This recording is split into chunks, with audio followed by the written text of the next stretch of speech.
Here we go on a Friday, one of my favorite shows of the year, the day after the first round of the NFL draft, and my guys Doc Rivers and Chris Paul are going to the next round. I'm in a great mood. Live in Los Angeles, it's The Herd, wherever you may be and however you may be listening. iHeartRadio, Fox Sports Radio, and FS1. What a night.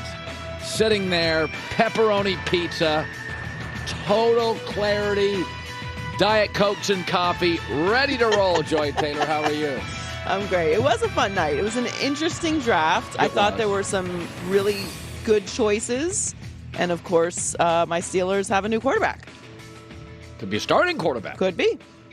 So, so much fun. I really do. We've had a really good March and April. I had so much fun last night. So, here's my takeaway, I guess, big picture. There were 6 wide receivers taken in the top 20 picks. That's an NFL draft record. Receivers going everywhere. There were 9 trades in the first round. Crazy town. NFL draft record. Packers, didn't do anything. Took 2 defensive guys. Now they have 2 picks today. Not great picks, like in the 50s, kind of like yesterday, a couple of later ones. But it's interesting to watch the NFC. Lions in both free agency and the draft. Boy, they have upgraded their offensive pieces, wide receivers. Saints were aggressive yesterday, get a wide receiver. Eagles traded for A.J. Brown.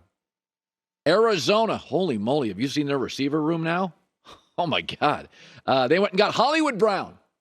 All those NFC teams. Arizona this morning, watch out, man, that's fun. All NFC teams, all went for speed, all took big risks, and Green Bay did not. Now, I will say this. Jimmy Johnson, as good a football coach as we've had, maybe ever, and a great personnel coach. Unlike Belichick, he could draft. I asked him a couple days ago on the show, ever struggle in the draft? He goes, yeah, one time when I had an older Dan Marino and I started reaching to find pieces to help him. Green Bay's like, Aaron, you're 38. You've talked 50-50 retirement. We're not going to reach to appease you. And I should say this, and we should all acknowledge this. Outside of the Jordan Love pick, they draft pretty well. Green Bay drafts pretty well. They develop pretty well. I didn't love A.J. Dillon as a second-round running back. It's a good pick. A good player. They draft and develop. And so I look around this morning. New England can't draft in the first round to save their life. They took an offensive guard. I made 2 calls to 2 executives. You know what they said? They said we have him as a 3rd-round grade, both of them. Super Bowl winning GM and another great playoff GM. So listen, if you're Aaron Rodgers, and he didn't complain about it, and the Packers just historically, they don't go for running backs. They don't go for tight ends. They don't go for wide receivers in the first round. But it's one of those things when you're a great quarterback. You want everything, but no quarterback gets anything. Joe Montana, I got the world. Yeah, but he had Steve Young breathing down his neck. Brett Favre in Green Bay, it's my world. He had Aaron Rodgers breathing down his neck. Tom Brady had the rigidity of Bill Belichick. Russell Wilson's got everything. Ciara, he had a 70-year-old defensive coach. Patrick Mahomes, he's got everything. Well, I don't know. You seen that division? Just lost Tyreek Hill. Josh Allen, Colin. Josh Allen has everything. Really? You ever seen the weather in Buffalo in November, December, and January? He'll be playing in blizzards. He'd probably love to play at Arizona. Love to play in a dome. No quarterback, even the all-time greats. Joe Montana had Steve Young breathing down his neck. Tom Brady was complaining constantly. They didn't take his opinion in the game plans. Russell Wilson's coach was the wrong side of the ball. It does feel like Matt Stafford, for this little tiny moment's got everything. Something will go sideways here. Maybe the offensive line, they'll draft poorly and he'll be running for his life. Aaron Rodgers has a pretty darn good life. He's always had very good offensive lines. He's had back-to-back offensive coaches. Green Bay's not a major media market. He mostly gets favorable coverage when he goes to work every day. They always tend to draft well at wide receiver, and I suspect today they'll go out and find some. It's not a perfect world.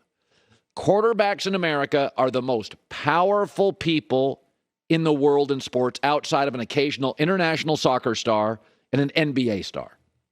Jan is probably now pretty powerful. But Aaron's in that class of 5 or 6 guys who are going to get their way most of the time. But even for Montana, even for Brady, there's always something you got to deal with. In Green Bay, they're not going to do what Jimmy Johnson did with Dan Marino. They're not going to reach to appease a 38-year-old quarterback. When Aaron said I'm 50-50 on retirement, Joy is my witness. I said, don't say that publicly. I could be 50-50 retirement. You don't say it publicly. My bosses are like, well, it's time to find a replacement. I thought that was a huge mistake, and I think Mark Murphy pointed out in the last month, the president of the Packers, we do not have a 3-year deal with Aaron. We have 3 one-year deals. We're not going to reach. It's not who we are. It's not our blueprint. And by the way, we keep winning our division and getting to the playoffs. There are worse things in the NFL. All right, it's my big picture on the Packers. So I want to talk about something. We all kind of knew.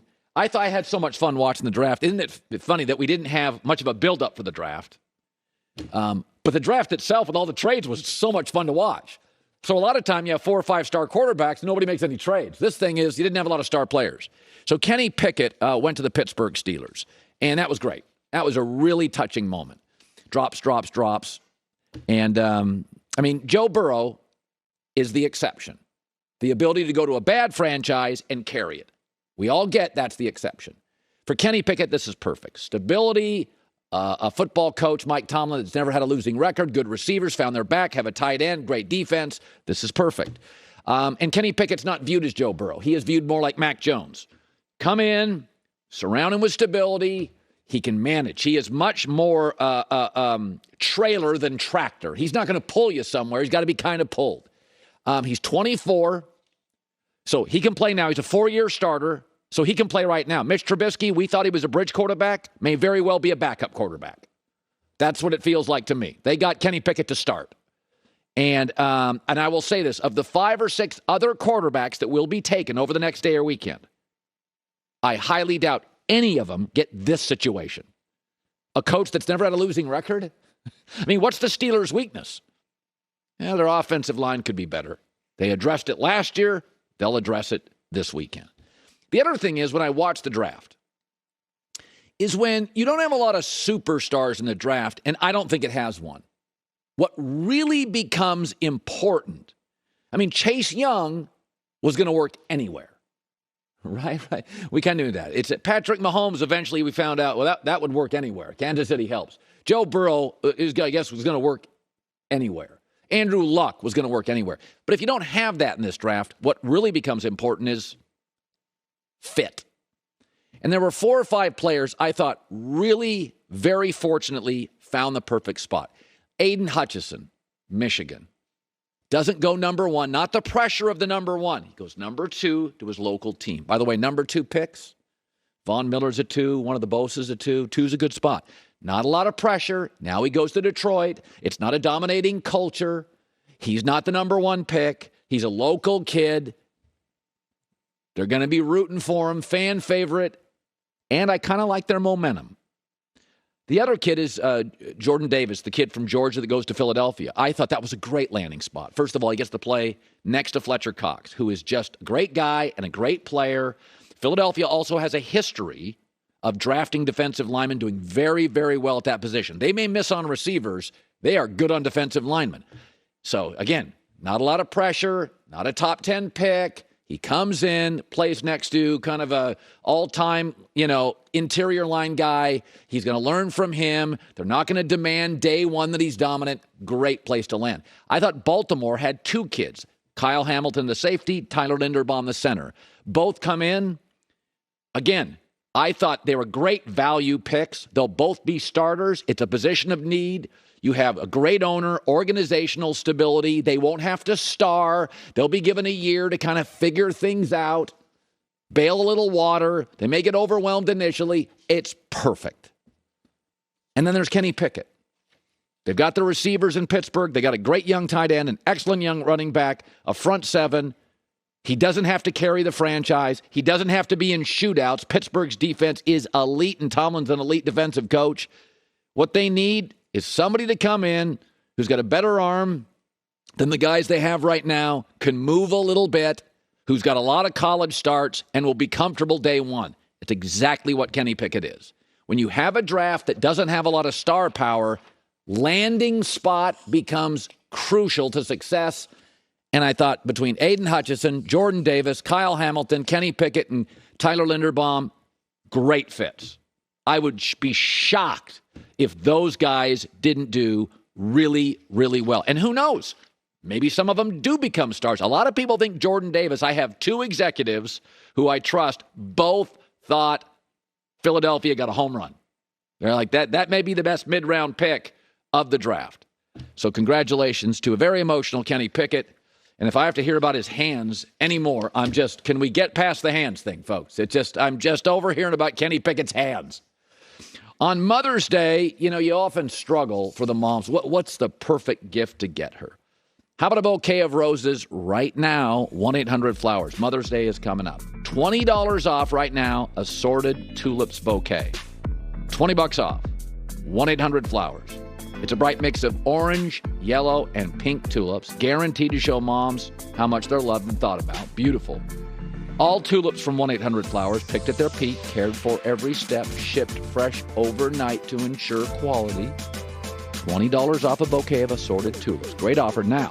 Prices are going to go up.